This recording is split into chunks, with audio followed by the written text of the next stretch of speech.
Quick walkthrough of the E-pressure setup as it stands. We have an ignition box here.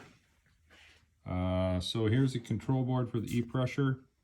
Basically just plugs into the ignition, plugs into a signal from the radio that's going to signal the prime. That goes to the pump needle valve to set the bleed max pressure. And we got a new little manometer here that's going to watch our pressure. It's set in PSI right now. So we got to plug it into the computer just to show you what's going on. Basically the serial signal you see right now, the serial output is showing slow. When we trigger the channel on the transmitter, you'll see it says prime there. You can see we're getting a pressure output here. Basically it would pressurize the tank up just to give you a little prime.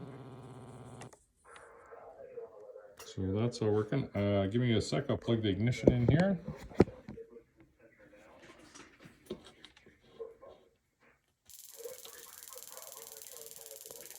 Okay, you can hear the ignition in the background. The output you see there is the RPM signal that it's reading from the ignition box.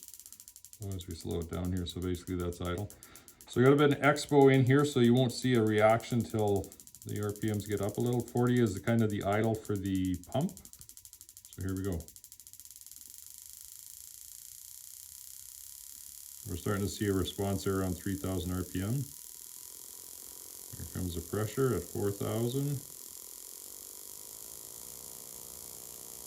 5,000. Maybe have the needle valve set a little closed. That's showing about 0.6 psi. 7,000. We're at 1 psi. I kind of got the setup for the Boxer. It's 7,400, 1 psi. We'll go faster here. 8,400, 1.2.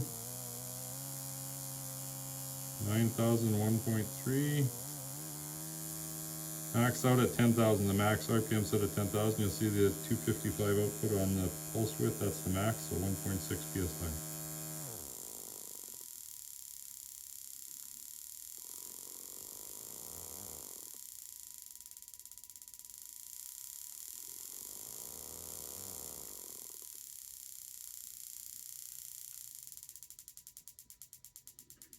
Shut the ignition back off.